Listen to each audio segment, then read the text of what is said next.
तो इस टॉपिक में जो है वो हम रिजल्टेंट फोर्स कैलकुलेट करेंगे। डिफरेंट एंगल्स से जो फोर्सेस अप्लाई होती हैं बॉडी पर, तो उसके अकॉर्डिंगली आप ये चेक करोगे कि वहां पर रिजल्टेंट फोर्स कैलकुलेट किस तरह से की जाएगी। ठीक है।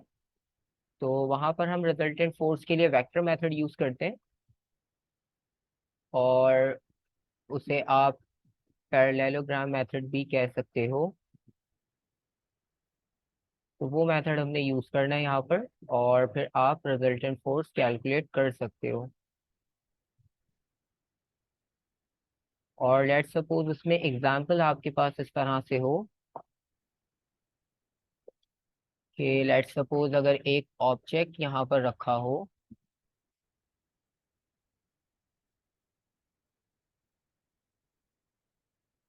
जिसका मास m हो, और उसकी वैल्यू अगर गिवन हो तो वैल्यूज भी मैं यहाँ मेंशन कर देता हूँ।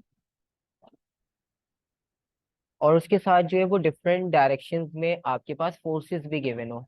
ठीक है, हम बेसिक जो है वो दो फोर्सेस से स्टार्ट करते हैं, बेसिक। क्योंकि बहुत ज़्यादा फोर्सेस डिटेल में नहीं देते, क्योंकि वो बहुत लेंदी प्रोसेस हो जाता है कैलकुलेट करना। तो अगर एक ऑब्जेक्ट पर आपके पास डिफरेंट डायरेक्शन में फोर्सेस एक्ट कर रही हैं, और उनकी वैल्यूज कुछ इस तरह से गिवन है, लेट्स सपोज कि उसको राइट हैंड साइड से दो फोर्सेस एक्ट कर रही हैं उस पर। एक आपके पास एक्ट कर रही होगी इस डायरेक्शन में, और एक फोर्स एक्ट कर रही है आपके पास इस डायरेक्शन में। ठीक है। और इनके एंगल्स आपके पास गिवन होंगे। इसका angle let's suppose 20 degrees given है, और सेकंड के लिए एंगल हमारे पास ऑलमोस्ट 35 कर लेते हैं, 35 डिग्रीज है। ठीक है, ये आपके पास क्वेश्चन है। और इस बॉडी का जो मास गिवन है, वो मास आपके पास लेट्स सपोज इक्वल है 400 kg। और इस पे जो दो फोर्सेस अप्लाई हो रही है, अगर हम उन फोर्सेस की वैल्यू को यहाँ मेंशन करें, तो this is force 1, F1 is equals to 5000 newton, and second force F2 is equals to 6000 newton. और अब आपने ये आइडेंटिफाई करना है कि इसकी फाइनल रिजल्टेंट फोर्स,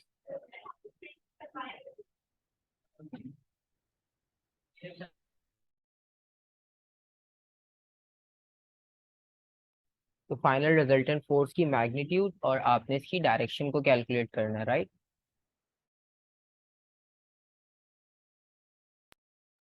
तो अब इसमें कुछ बेसिक स्टेप्स होते हैं, वो आपने स्टेप्स को फॉलो करते हुए कंप्लीट सॉल्व करना है। स्टेप्स में आपको यहाँ कंप्लीट डिटेल में एक्सप्लेन कर दूंगा, और आप अपने पास नोट कर लेना उसी तरह से।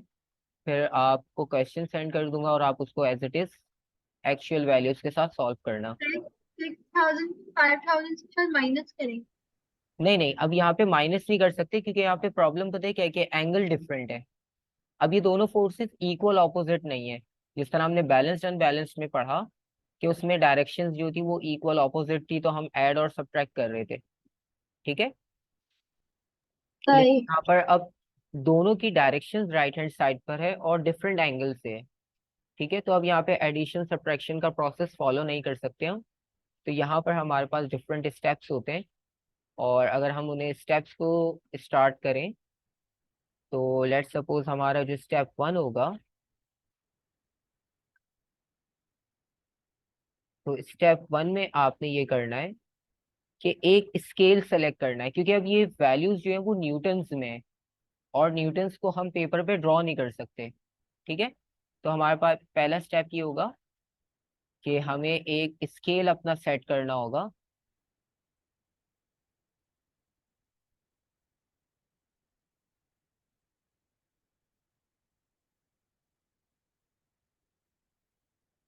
और वो आपने अपना स्केल सेट करना है किस तरह से, ठीक है। पेपर पे हम सेंटीमीटर्स में ड्रॉ कर सकते हैं या इंचेस में। न्यूटन्स में तो ड्रॉ करने का हमारे पास कोई ऑप्शन ही नहीं है पेपर में। तो हमने यहाँ पर जो है वो सेंटीमीटर्स के अकॉर्डिंग वैल्यूज को ट्रांसफॉर्म करना है फोर्सेस की। ठीक है। अब लेट सपोज हम यहाँ पे लेट करते हैं। अब इसमें कोई रिस्ट्रिक्शन नहीं है कि आप क्या वैल्यू सेट करते हो, वो आपकी चॉइस है। बस वैल्यूज इतनी हो कि वो बहुत ज्यादा छोटी डायग्राम ना बने, या इतनी ज्यादा आपके पास डायग्राम मैग्नीफाई ना बन जाए कि वो पेपर से बाहर चली जाए। इतनी हो कि आपकी आंसर शीट पर बन जाए डायग्राम। ठीक है। अब उसके लिए सिंपल सा ये है कि अगर हमारी लाइंस 5, 6 या 8 सेंटीमीटर तक भी जाती हैं तो हमारे पेपर पे इजीली ड्रॉ हो जाएगी। ऐसा ही है। और अगर ठीक। इससे बड़ी होगी तो वो फिर हमारे लिए प्रॉब्लम होगा। तो हमारे पास यहाँ पर जो स्केल सेट करना है हमारे पास, तो स्केल हम इस तरह से सेट करेंगे कि हम यहाँ पे लेट करते हैं। Let 1 centimetre is equals to 5000 newton. Sorry, 5 नहीं, 1000 न्यूटन। और बहुत सारे क्वेश्चंस में ऐसा होता है कि स्केल आपको वो खुद दे देता है, तो आपके लिए इजी हो जाता है, स्केल खुद से चूज करने में कंफ्यूजन नहीं होती। तो अगर हमारे पास 1 सेंटीमीटर 1000 के इक्वल है, तो फोर्सेस की कन्वर्जन किस तरह से हो जाएगी? F1 की वैल्यू क्या होगी फिर? कितने सेंटीमीटर्स की F1 हो जाएगी? अगर 1000 1 सेंटीमीटर के इक्वल है, तो 5000 कितने सेंटीमीटर के इक्वल होगा? 100 और 500। 5 सेंटीमीटर। देखो, वन सॉरी। सेंटीमीटर ठीक है, 5 से अगर हम मल्टीप्लाई कर ठीक रहे हैं है। तो लेफ्ट पे भी हम 5 से कर लेंगे। और सेम ठीक इसी है। तरह से आपके पास F2 को वो अगर हम 6 मेजर करते हैं, सेंटीमीटर तो वो 6000 न्यूटन थी, वो 6 सेंटीमीटर के इक्वल होगा। ठीक है। ये आपके पास 6 सेंटीमीटर की लाइन हो गई जो हमने ड्रॉ करनी है। ये हमारे पास हो गया हमारा फर्स्ट स्टेप। अब इसको ड्रॉ करने के लिए आपके पास ये पता हो कि आपने ये ड्रॉ कहाँ करना है। हमें लेंथ तो पता चल गई, लेकिन अब इसे ड्रॉ कहाँ करें ये देखना है। तो उसके लिए हमारे पास एक पॉइंट होना चाहिए। तो स्टेप 2 हमारे पास ये होगा कि ड्रॉ दीज वेक्टर्स। आप फोर्सेस लिख लो या वेक्टर्स लिख लो, एक ही बात है। Draw vectors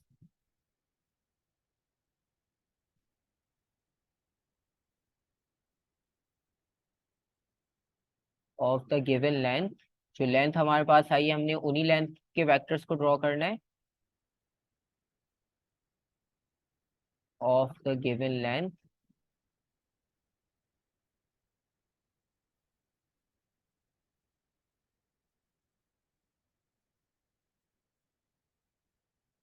and measure the angle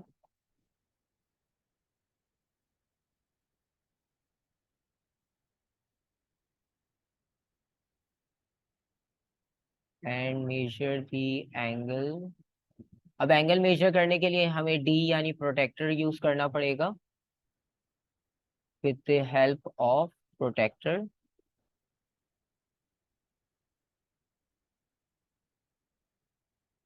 with the help of protector.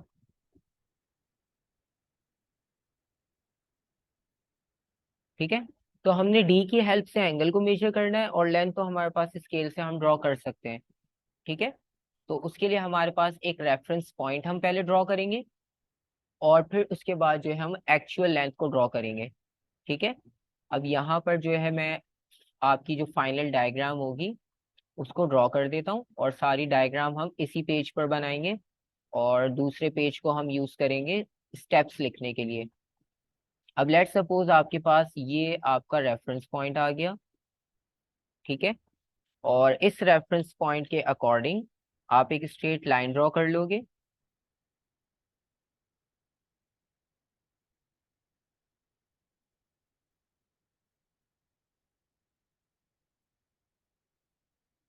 ये आपकी रेफरेंस लाइन आ गई। ठीक है। अब उसके बाद आपने क्या करना है कि आपके पास जो F1 थी वो 5 सेंटीमीटर की है, राइट? तो आपने 5 सेंटीमीटर की लाइन ऊपर की डायरेक्शन में ड्रॉ करनी है, लेकिन उसका एंगल कितना होना चाहिए? 20 डिग्रीज। ऐसा ही है। क्वेश्चन में गिवन है 20 डिग्रीज, तो आपने 20 डिग्रीज का एंगल को मेजर करके और वहां पर जो है वो आपने 5 सेंटीमीटर की लाइन को ड्रॉ करना है। अब देखो 20 जो एंगल है आपके पास, वो 20 एंगल आप मेजर किस तरह से करते हो।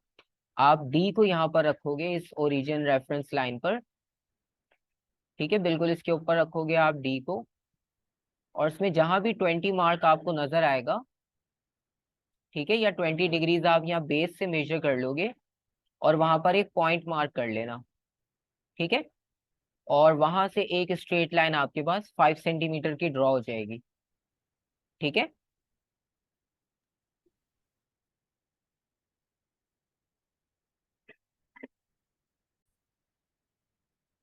तो आपने बस करना ये होगा कि आपने बेस लाइन के साथ यहाँ से उसकी बेस पे इसको सेट किया। ये हमारी रेफरेंस लाइन बेस पर आ गई, ठीक है। और 20 मार्क आपको यहाँ दिख रहा है, तो आप पेपर पे यहाँ 20 मार्क कर लोगे। और ये 20 मार्क करने के बाद आप वहां से डी को रिमूव कर दो, और फिर हम 5 सेंटीमीटर की लाइन को ड्रॉ कर सकते हैं, ठीक है। सही है। तो ये आपके पास एग्जैक्ट एक्यूरेट एंगल आ जाएगा 20 डिग्रीज का। और उसके बाद फिर हम वापस अपने क्वेश्चन की वैल्यू पर आते हैं कि हमने ड्रॉ किस तरह से करना था। तो अब हम इस डी को यहाँ से रिमूव कर देते हैं। अभी तो क्योंकि मैं एग्जैक्ट डी के साथ ड्रॉ नहीं कर रहा, आप जो है वो एग्जैक्ट डी के साथ ड्रॉ करके फिर फाइनल वैल्यू बताना। मैं एक एस्टिमेटेड ड्रॉ कर देता हूँ, लेंथ में ओरिजिनल ड्रॉ कर दूंगा। तो हमारे पास जो फर्स्ट लेंथ हमने ड्रॉ करनी है वो है 5 सेंटीमीटर की, 5000 न्यूटन को जो रिप्रेजेंट कर रही है। तो अगर मैं यहाँ पर 5 सेंटीमीटर की लाइन ड्रॉ करता हूँ इस पॉइंट से, तो वो यहाँ से स्टार्ट होगी और रफली जो है वो 20 डिग्रीज की मैं बना रहा हूँ।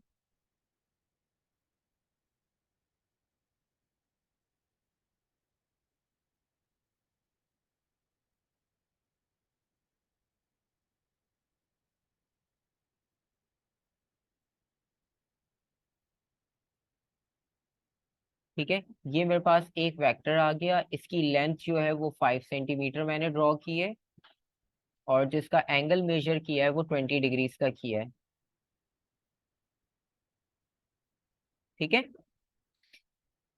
और सेम प्रोसीजर से हम जो सेकंड फोर्स है वो कितने एंगल पे, 35, और उसकी लेंथ कितनी होनी चाहिए, 6 सेंटीमीटर, ठीक है। तो अब आपके पास सेकंड लाइन के लिए एंगल कैसे मेजर होगा। वैल्यू यहाँ पे प्रोटेक्टर पे 35 पे आ रही होगी, वहां पे रखनी लेकिन अब जो है वो आपके पास प्रोट्रैक्टर को डाउन। आप डाउनवर्ड रखना है, बिल्कुल सही।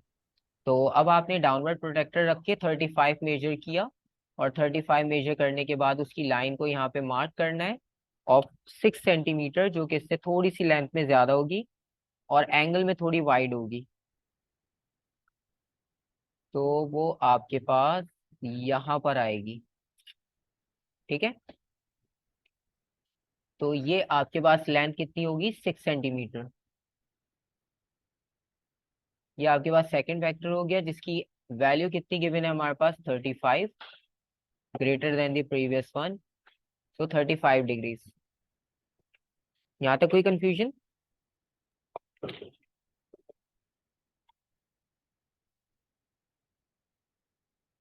अच्छा, अब यहाँ तक अगर कोई कंफ्यूजन नहीं है, तो नेक्स्ट अब हम स्टेप नंबर 2 तक हम कंप्लीट कर चुके हैं, कि जो हमने लाइन ड्रॉ करनी थी with the help of the given length and with the help of D और प्रोट्रैक्टर।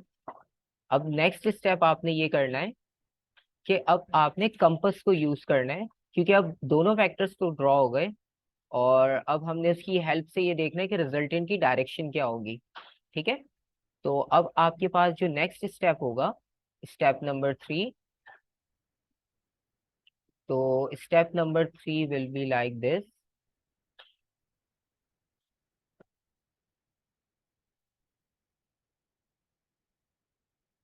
कि आपने कंपास को यूज करना है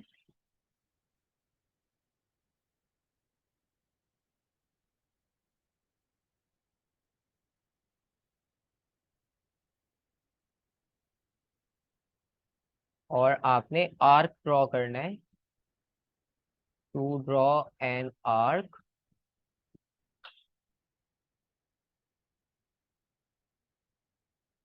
ऑफ लेंथ।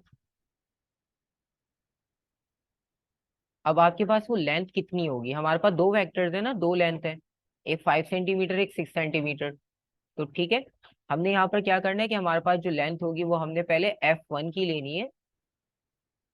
ठीक है, तो हमारे पास जो फोर्स वन है वो 5 सेंटीमीटर की है अभी यहाँ पर, जो 5000 न्यूटन थी। तो हमने आर्क इस तरह से ड्रॉ किए करना है कि हमने कंपास लिया और उसको कितना ओपन किया, 5 सेंटीमीटर लेंथ के इक्वल, राइट। जी। और ड्रॉ कहाँ पे करना है कि उसको प्लेस करना है आपने ऑपोजिट वेक्टर पे, and place it on the head of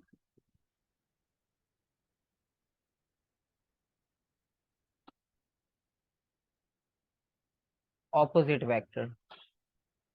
आपने ऑपोजिट वेक्टर के हेड पे रख के आर्क को ड्रॉ करना है। ये शायद मेथड आपने अगर मैथ्स में किया हो या प्रीवियस क्लास में आर्क का मेथड किया हो तो आपको इस चीज का आइडिया होगा कि जब एक लेंथ को मेजर करते हैं तो आर्क दूसरी लेंथ पे रख के ड्रॉ किया जाता है। ठीक है, तो लेट्स सपोज अगर आपके पास यहाँ पर कंपास गिवन है और कंपास से आपने रीडिंग को मार्क करना है, तो आपने यहाँ पे कंपास को लिया, ये आपके पास कंपास आ गया।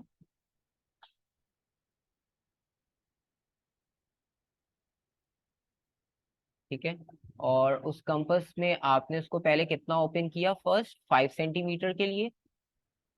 ठीक है, लेट सपोज ये हमारे पास लेंथ हो गई 5 सेंटीमीटर।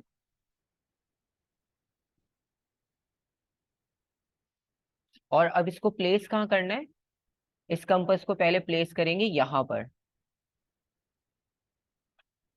ठीक है, लेंथ हमने मेजर की फर्स्ट फोर्स की, और प्लेस कहाँ कर रहे हैं उसे, सेकंड के हेड पे। यहाँ तक कोई कंफ्यूजन? तो ये एकदम आप वापस रिपीट कर देंगे? हाँ, यहाँ पर हमने ये करना है कि हमने पहले ये देखो, हमने लिखा कि आप फर्स्ट फोर्स की लेंथ मेजर करो। ठीक है, वो लेंथ कितनी आ रही है, 5 सेंटीमीटर। यहाँ तक क्लियर है? जी। और अब आपने कंपास लिया। ठीक है, और उसको कितना ओपन करना है आपने, 5 सेंटीमीटर लेंथ का। ठीक है, यहाँ पे 5 सेंटीमीटर लेंथ ओपन कर ली। यहाँ तक कोई कंफ्यूजन? नहीं। ठीक है, आपने स्केल पे रखा 0 से 5 तक, जितना कंपास भी आपके पास ओपन होगा आपने ओपन किया। अब उस कंपास को आपने प्लेस करना है कहाँ पर, इसके हेड पर लाकर। ठीक है, मतलब वो आपके पास कंपास आ जाएगा इस पॉइंट पर।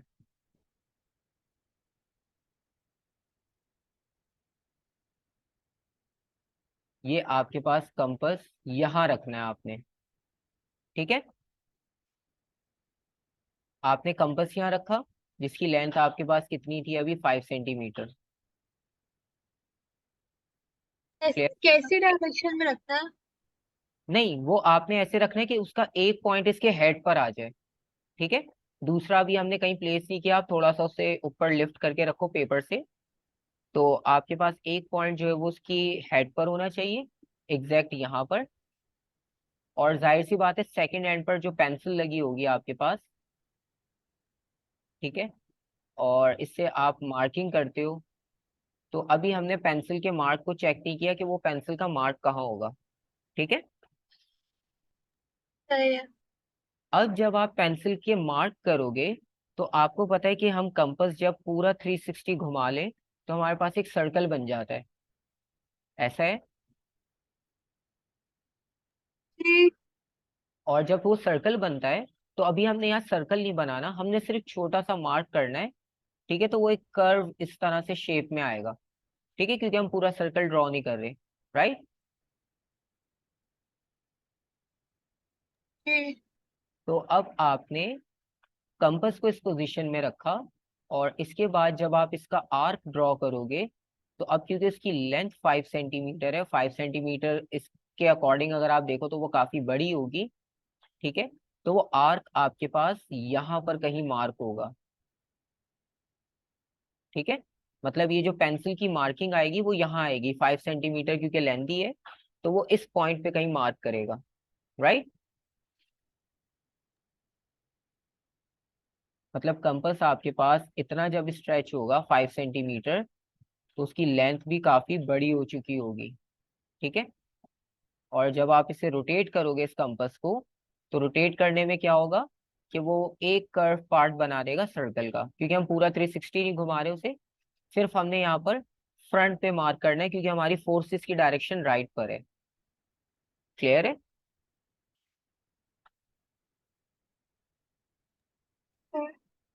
कोई कंफ्यूजन है तो यहाँ पूछ लो। नहीं क्योंकि है। ये वाला पार्ट थोड़ा सा मुश्किल होता है, और इसके बाद तो बस हमारी बाकी कैलकुलेशन वाला पार्ट है। अब जब आपने ये प्रोसेस कर लिया एक बार, तो अब आपने क्या करना है कि स्टेप 4 में इसी को रिपीट करना है। स्टेप नंबर जो 4 होगा, अब स्टेप नंबर 4 बता सकते हो कि रिपीट किस तरह से होगा?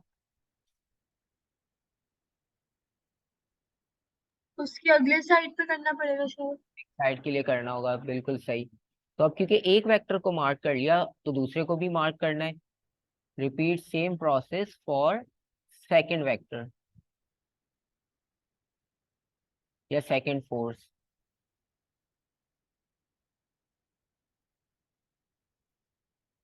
तो जो सेकंड फोर्स है उसके लिए भी अब हमें सेम करना होगा प्रोसेस। और इस बार अब कंपास आप कितना यूज करोगे? 6 सेंटीमीटर का। 6 सेंटीमीटर। 6 सेंटीमीटर का। तो अब हमने सेकंड टाइम जो कंपास यूज किया, वो हम यूज कर रहे हैं 6 सेंटीमीटर की लेंथ के लिए। ठीक है, और अब हमने कंपास को ओपन किया 6 सेंटीमीटर, वो पहले वाले से थोड़ा ज्यादा होगा लेंथ में। और इसको प्लेस कहाँ करना है? 35 डिग्री का। 35 पे करना है या 20 पे करना है इस बार? 45। इस बार हमने जो लेंथ मेजर की है वो इस वेक्टर की है, क्योंकि ये F2 है। पहले जो हमने की थी वो फर्स्ट वेक्टर की थी, वो F1 था। ठीक है, तो जब हमने F1 की लेंथ को मेजर किया था, तो हमने उसे F2 के हेड पे रखा। अब जब F2 की लेंथ को मेजर कर रहे हैं, तो उसे कहाँ रखेंगे? F1।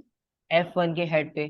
तो अब जब हम उसे F1 के हेड पे रख रहे हैं, तो हमारे पास जो रीडिंग्स आएंगी वो इस तरह से होगी कि आपके पास वो कंपास अब यहाँ पर रखा होगा।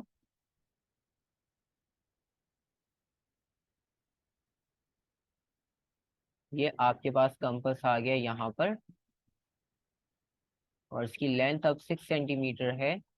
और जब हम यहाँ से दोबारा आर्क ड्रॉ करेंगे, तो अब देखो हमने क्योंकि लेंथ जो मेजर की उसके ऑपोजिट वेक्टर पे रखा।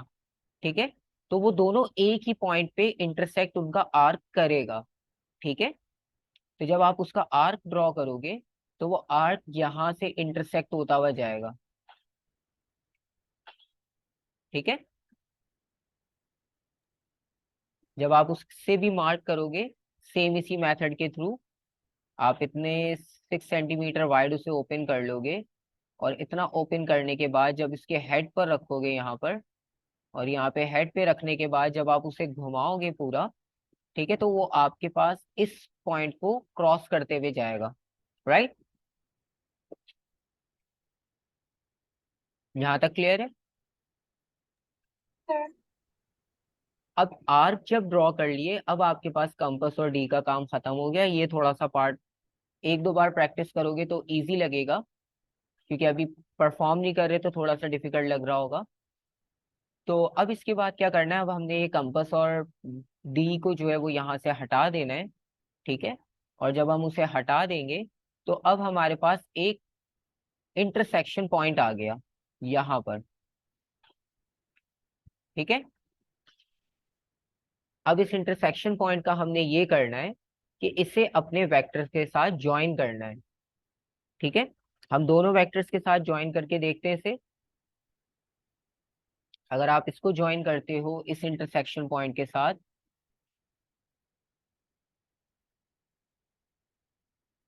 तो ये यहाँ पर आके इससे ज्वाइन होगा, और यहाँ से अगर हम लेकर आते हैं तो ये यहाँ पर आकर इसके साथ ज्वाइन हो रहा है। ठीक है। ठीक है। अब क्योंकि मेरे पास एक्यूरेट मैंने भी कंपास और यूज नहीं किया, तो थोड़ी सी शेप आपको लग रही होगी डिफरेंट, वरना अगर ये एक्यूरेट होगा तो ये बिल्कुल एक पैरेललोग्राम यानी टिल्टेड रेक्टेंगल बनेगा। और अब आपका फाइनल स्टेप ये होगा। मतलब ये ऐसी भी स्केल से बना देनी है ये वाली लाइन हाँ, इंटरसेक्शन। ये वाली स्केल से बनेगी, इसको मेजर नहीं करना, ये बस पॉइंट ज्वाइन करना है। ठीक है, मतलब स्टेप नंबर 5 ही होगा आपके पास। मैं यहाँ लिख भी देता हूँ स्टेप नंबर 5। ये हमारा स्टेप नंबर 5 हो गया।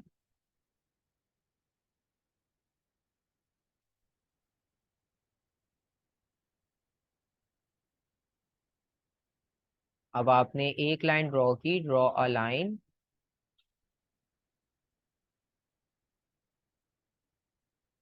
From the head of one vector,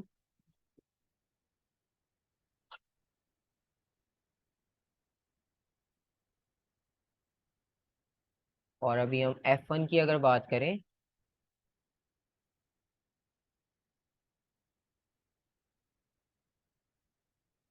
और वो लाइन कहाँ तक जाएगी, इंटरसेक्शन पॉइंट आर्क के। ठीक है, टू द इंटरसेक्शन पॉइंट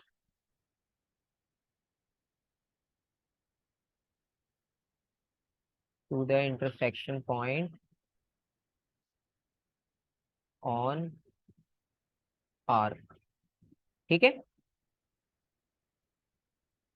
तो आर्क की लेंथ जहां पर मिल रही थी हमें, वहां हम F1 से एक लाइन ड्रॉ करेंगे, और सेम प्रोसेस रिपीट करेंगे फॉर F2। ठीक है, यहां तक कोई कंफ्यूजन? नहीं सर। ठीक है, तो इसके बाद आपने लिखा कि repeat same process for F2, repeat same process for F2। तो ये हमारे पास कंडीशन हो गई, और हमारे पास डायग्राम ये आ गई। ठीक है, और अब हमारे पास फाइनल स्टेप जो होगा, वो फाइनल स्टेप ये होगा कि हमने ये करना है यहाँ पर, जो स्टेप नंबर 6 होगा।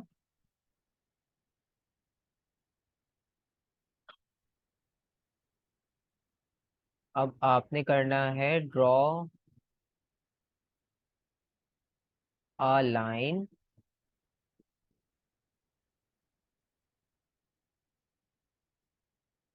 Starting from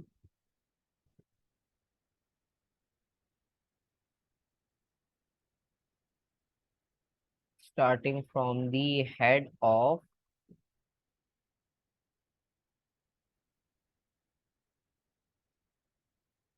starting from the common head लिख देते, क्योंकि वहां दोनों वेक्टर्स कंबाइन हो रहे हैं।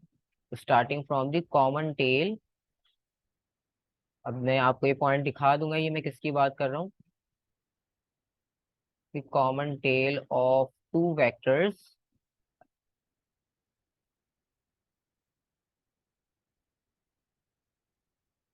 Of two vectors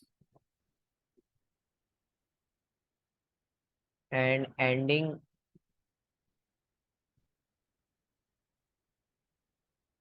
at the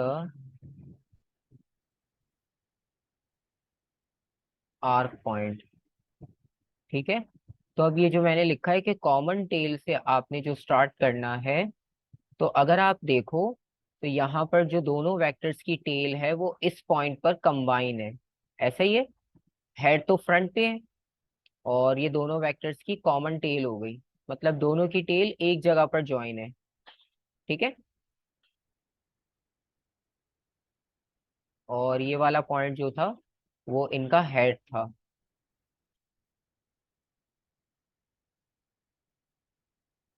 यहाँ तक कोई कंफ्यूजन?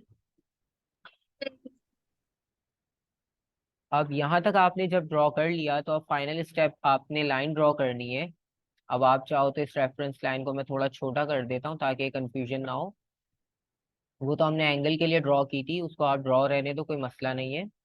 और जो फाइनल लाइन हमारे पास यहाँ पे ड्रॉ होगी वो आपके पास स्ट्रेट इस पॉइंट के साथ ज्वाइन होनी चाहिए। और वो ज्वाइन इस तरह से होगी कि आप यहाँ स्केल रखकर एक पॉइंट लाइन स्ट्रेट ड्रॉ करोगे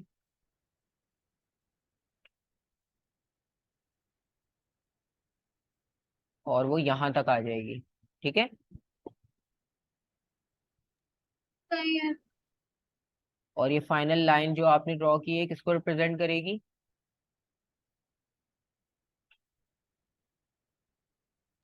हमारी किसको?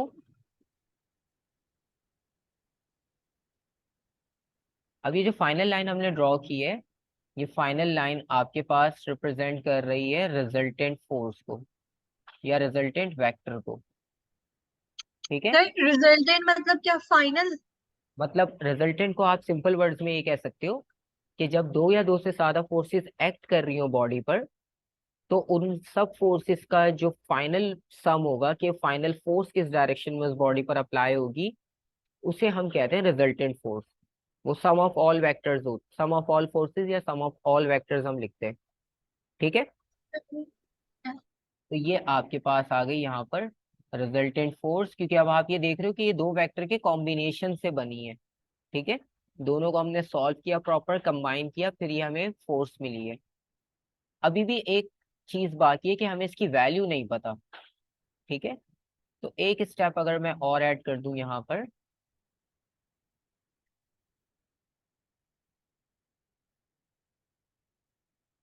कि अब आपने मेजर करना है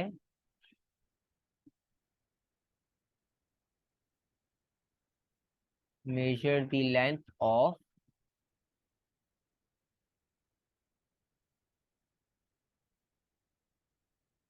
रिजल्टेंट वेक्टर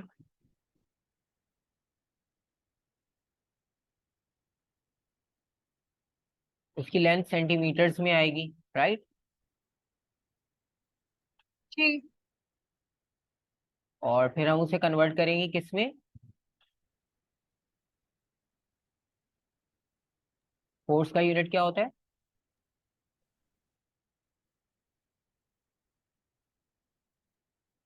न्यूटन।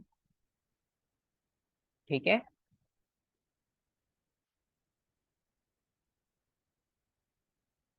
तो ये आपके पास न्यूटन में उसे कन्वर्ट करना है। ठीक है। अब उसको मेजर करना है आपने। मेजर कैसे करोगे? आप एक नॉर्मल रूलर को यहाँ रखोगे दोनों पॉइंट्स के बीच में एक स्ट्रेट लाइन की तरह और इसकी लेंथ मेजर कर लोगे। ठीक है। अब लेट सपोज, क्योंकि मेरे पास यहाँ पे मेजरमेंट्स एक्यूरेट तो नहीं आएंगी, ठीक है, तो मैं एक एस्टिमेटेड आपको वैल्यू बता रहा हूँ कि मैंने इसे रूलर से मेजर किया और मेरे पास वैल्यू आ गई 9 सेंटीमीटर की। ठीक है। तो हमारा रिजल्टेंट वेक्टर कितनी लेंथ का हो गया? 9 सेंटीमीटर। ठीक है। अब इसको न्यूटन में। अब इसको न्यूटन में कन्वर्ट कर लेंगे। तो अब जब हमारे पास रिजल्टेंट फोर्स आ गई तो हम यहाँ पर बोलते हैं कि sum of all forces acting on a body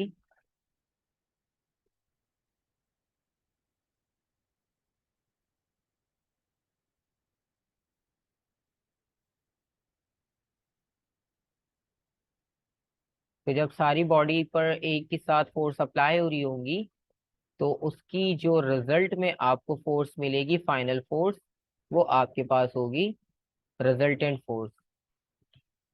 ठीक है। तो आप आपके पास जो फाइनल वैल्यू आ रही है रिजल्टेंट की वो रिजल्टेंट की वैल्यू आ रही है आपके पास 9 सेंटीमीटर। और इसको न्यूटन में कन्वर्ट करने के लिए हमने ऊपर लिखा था कि 1 सेंटीमीटर इक्वल होगा 1000 न्यूटन के। तो according to that condition 9 centimetre will be equal to, आप इसे 1000 से मल्टीप्लाई कर लो सिंपल, क्योंकि हमने कन्वर्जन टेबल यही सेट किया था 1 सेंटीमीटर इज इक्वल्स टू 1000। तो 9 × 1000 इज इक्वल्स टू 9000 न्यूटन। ठीक है।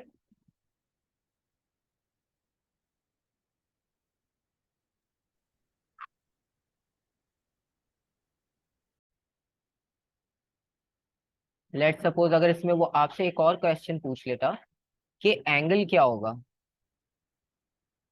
ठीक है, या वो आपसे लेट सपोज डायरेक्शन पूछ ले कि रिजल्टेंट फोर्स की डायरेक्शन क्या होगी, ठीक है। तो अगर ये दोनों चीजें वो आपसे पूछ लेता है तो उसके लिए भी कोई आपने कंफ्यूज नहीं होना, आपने अपनी डायग्राम को रेफर करना है, ठीक है। अब ये देखो आपके पास ये जो रिजल्टेंट फोर्स है ये किसकी डायरेक्शन में जा रही है, डाउनवर्ड जा रही है या अपवर्ड डायरेक्शन में, थोड़ी सी डाउनवर्ड जा रही है। ठीक है, थोड़ी सी डाउनवर्ड जा रही है। अगर आपने एंगल मेजर करना हो तो आप एंगल मेजर कर सकते हो, ठीक है। हमारे पास रेफरेंस लाइन है, हम रेफरेंस लाइन के अकॉर्डिंगली यहाँ पर दोबारा से डी रखकर और यहाँ से एंगल मेजर कर सकते हैं, ठीक है। ठीक। और अगर डायरेक्शन पूछे तो आप लिख दोगे कि into the direction of 6,000 6,000 newton force, right. अच्छा, अगर अपवर्ड जा रही हो तो 5000। हाँ, टूवर्ड्स 5,000 न्यूटन फोर्स, डाउनवर्ड जा रही है तो टूवर्ड्स 6,000 सिक्स। न्यूटन फोर्स, ठीक है। सही। तो ये आपके पास सिचुएशन होती है इसमें कि आप किस तरह से रिजल्टेंट वेक्टर या रिजल्टेंट फोर्स कैलकुलेट करते हो जब आपके पास एंगल्स के साथ वैल्यूज गिवन हो, ना कि बैलेंस और अनबैलेंस फोर्सेस हो, ठीक है। सही है।